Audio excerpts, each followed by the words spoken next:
Olá, galera. Aqui é a professora Adriana, né? Mais uma vez aqui no canal com vocês para tentar ajudar aí no que for possível, né? Para a gente entender alguns conteúdos relacionados à área de ciências, principalmente do ensino fundamental, que é a turminha com que eu trabalho, tá bom?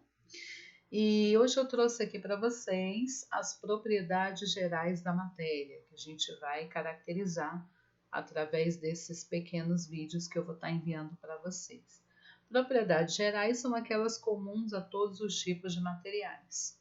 E existem várias propriedades, como a gente vai ver. A gente vai caracterizar nesse vídeo 3 delas: a massa, o volume e a impenetrabilidade. Para eu poder caracterizar, né, as propriedades da matéria, primeiro eu preciso entender o que é matéria.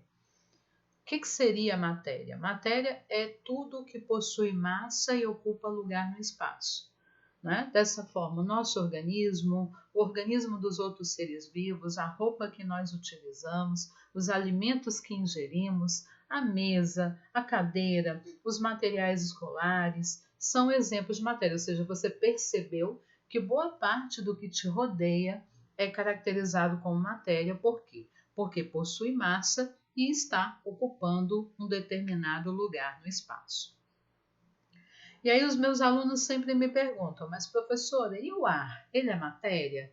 Porque assim, o ar ele não é visível, né? Nós podemos perceber o efeito do ar, mas ele não é visível. Será que ele é matéria? Sim. O ar também é caracterizado como matéria, pois ele possui massa e ocupa lugar no espaço. Mas como? Quais as situações do nosso cotidiano que provam que o ar é matéria? Por exemplo, se ele não fosse matéria, eu não poderia usar para encher o balão do aniversário ou para encher o pneu do automóvel, da bicicleta, não é? Se está ocorrendo aumento do volume do espaço ali, então quer dizer que o ar está preenchendo esse espaço. Se ele está ocupando espaço, ele possui massa e ele é matéria também. E o terceiro desenho que eu coloquei aqui, que é bem clichê, se eu tenho 2 balões, aqui no caso os balões representados por vermelho e verde, e amarro os dois em extremidades opostas de um cabide e coloco em equilíbrio, se eu estourar um dos balões, no caso aqui o balão verde foi estourado, eu observo que o outro balão ele desce.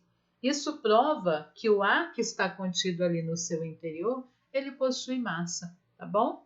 Então, em diversas situações do nosso cotidiano, como encher um balão, encher o pneu do automóvel, da bicicleta, a gente prova através dessas situações que o ar ele possui massa sim e ele está ocupando o espaço. Então, ele é matéria.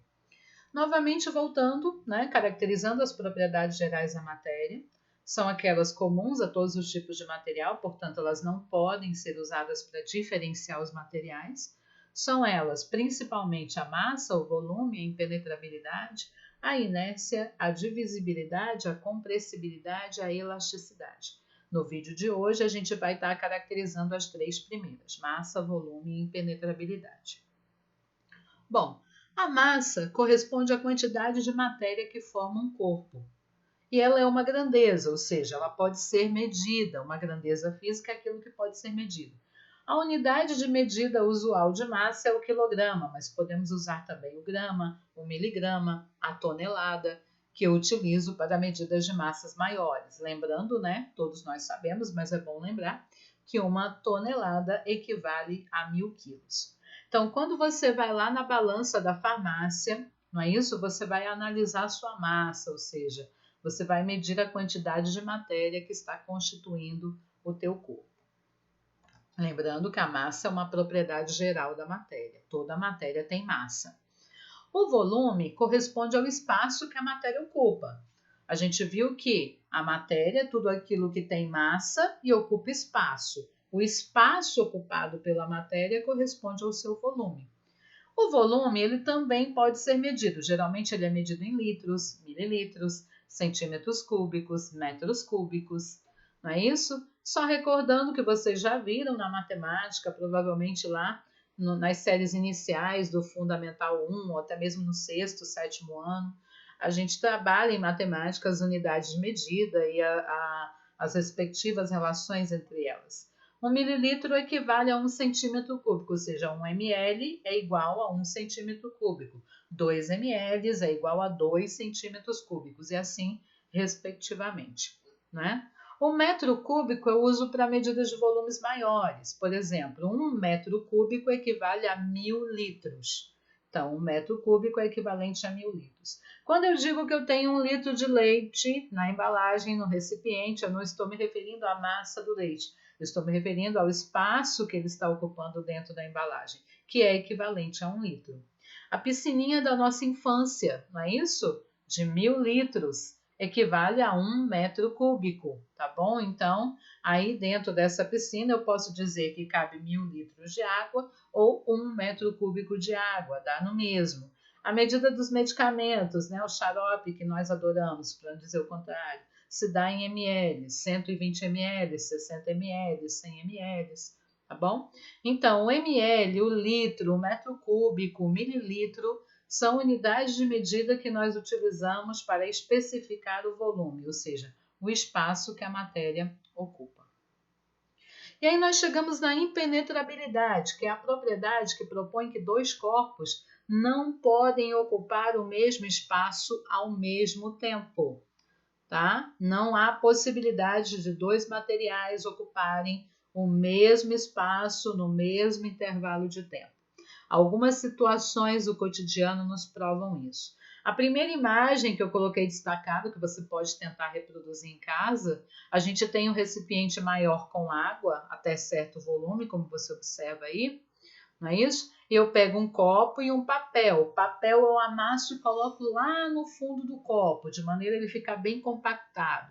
E vou emborcando o copo na água. O que acontece? Só vai entrar um pouco de água dentro do copo. Ao puxar o copo, você vai ver que o papel vai estar sequinho. A água não vai conseguir chegar até o fundo do copo. Por quê? Porque esse fundo do copo está sendo ocupado pelo ar. O ar é matéria, como a gente viu, então está ocupando espaço. Para a água entrar e molhar o papel, eu vou ter que virar o copo, o ar sair e a água ocupar o seu espaço. Não é isso?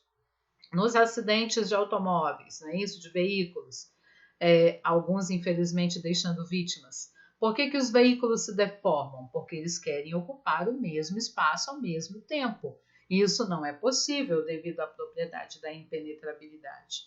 Quando eu tenho um certo volume de um líquido, né, no caso aí a água no recipiente, e eu coloco um material, que aí está exemplificado pelo peixinho, a gente vê que há um aumento do volume desse líquido. Por quê? Porque a água vai ter que deslocar-se para poder ali o peixinho ocupar o espaço, não é isso? Dentro desse recipiente. Então, essas são situações que provam que existe a propriedade da impenetrabilidade, na qual dois corpos não podem ocupar o mesmo lugar no espaço ao mesmo tempo.